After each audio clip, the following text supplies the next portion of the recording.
So a better way of using an app would be to fire up OneDrive on your mobile phone.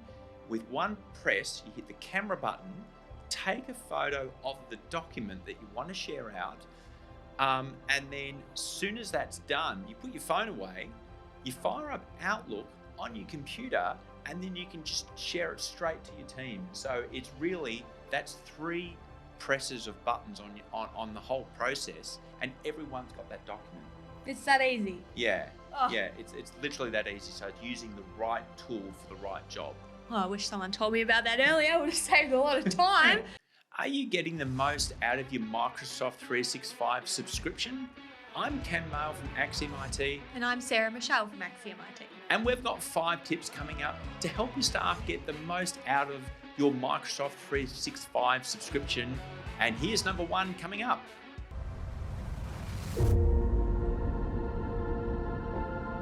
Okay, we've got the first one. It's called content collaboration, which is sending a file or sending an attachment via email. Oh, I know what you're talking about. So you mean just when you drag and drop a file into your email and send it off? Well, that's not really collaboration. That's just sending someone a file, because after they've reviewed that copy, they have to send it back to you as a file. And then you need to find all the changes they made and then make the changes to the original file. So if you send an email as far as a file goes with a link, instead of using an attachment, it means that everyone that you send that email to, they can make the edits live and everyone can see everyone else's edits straight away.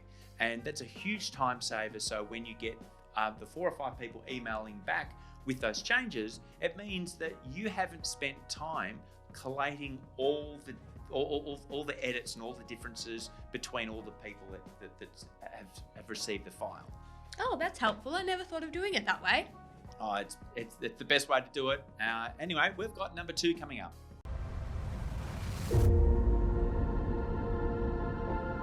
I love this one. This is number 2. So this is about communication and communicating inside a Teams channel.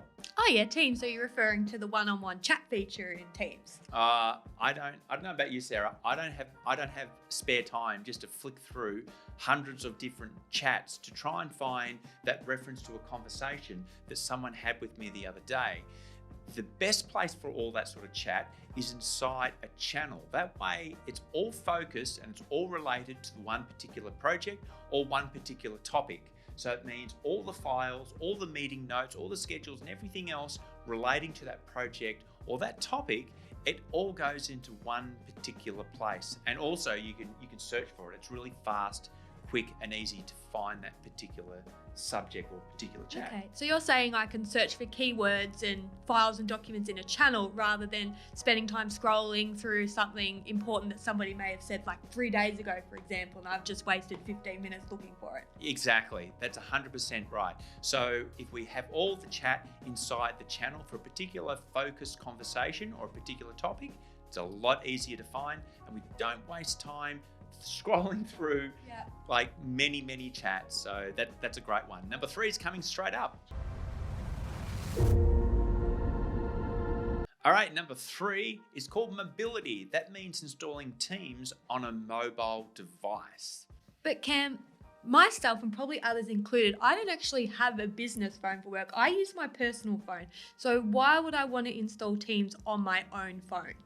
Okay. So the huge advantage with that is because we're all living and working in the hybrid workspace these days, you may have just nipped across to the shops or you might be in the kitchen or maybe preparing lunch or doing something like that. You've just stepped away from the computer and a work colleague wants to quickly reach out for a fast answer for something. They might have a client on the phone needing a quick response for something. So if you're not on your computer, it's a bit hard to quickly have a quick response. So this saves time, not just for yourself, but it also saves time for your colleagues. So 5 minutes saved from your colleague, 5 minutes saved from you, that's a 10-minute saving just there.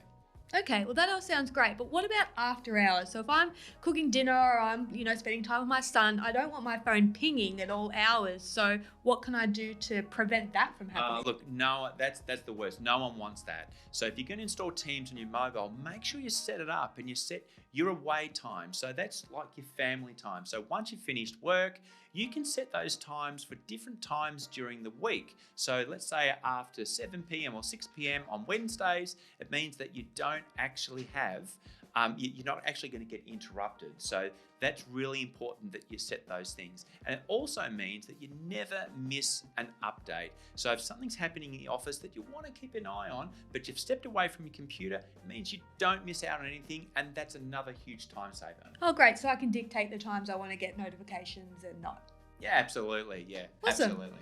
Great. And we've got number 4 coming up. And we've got number 4. This is called app usage, which is what tool do I use and when?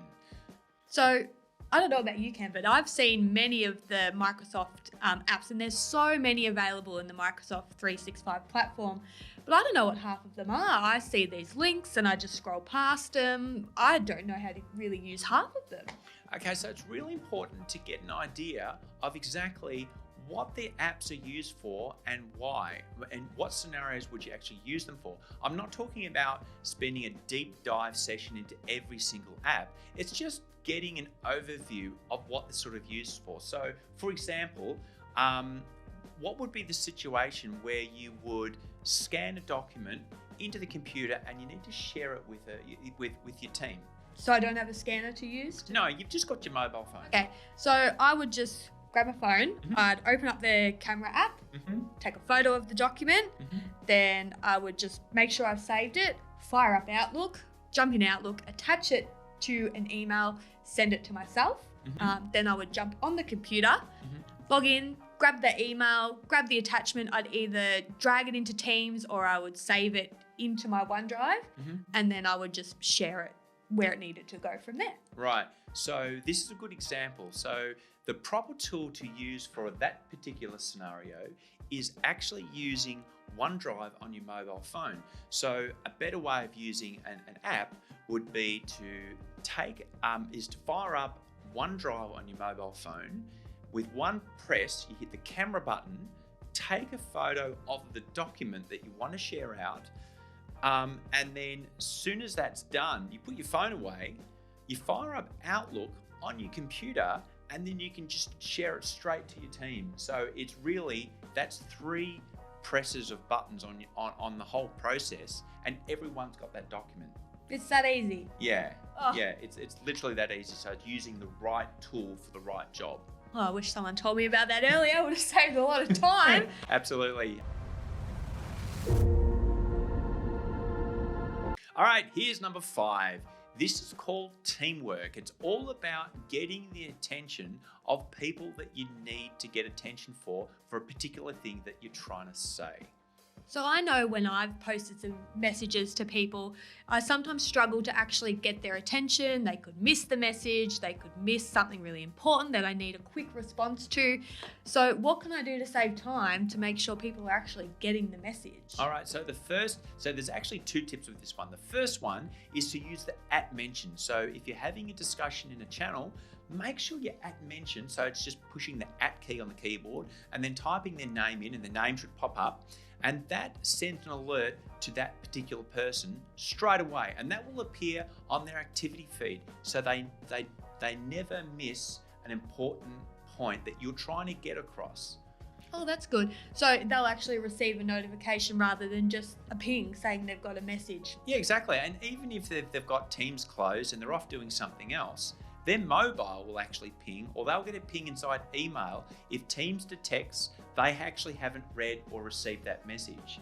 The other great tip is to post a message in multiple channels. So if we're trying to get a message out to a few people and we know that some of the people we're trying to get across to aren't in a particular team, you can post in multiple channels in multiple teams. So you really get that message across fast and quickly. Oh, that's good. So there should be no excuses then that nobody saw the message if I do it that way. Absolutely not. And that was number 5. So that was 5 time-saving, productivity-boosting tips. I hope everyone's got a little bit out of that. I certainly did. Oh, me too. And make sure you like and subscribe to the channel to make sure that you don't miss out on any of the other great time-saving tips that we've got coming along. Till then, see you later. See you next time.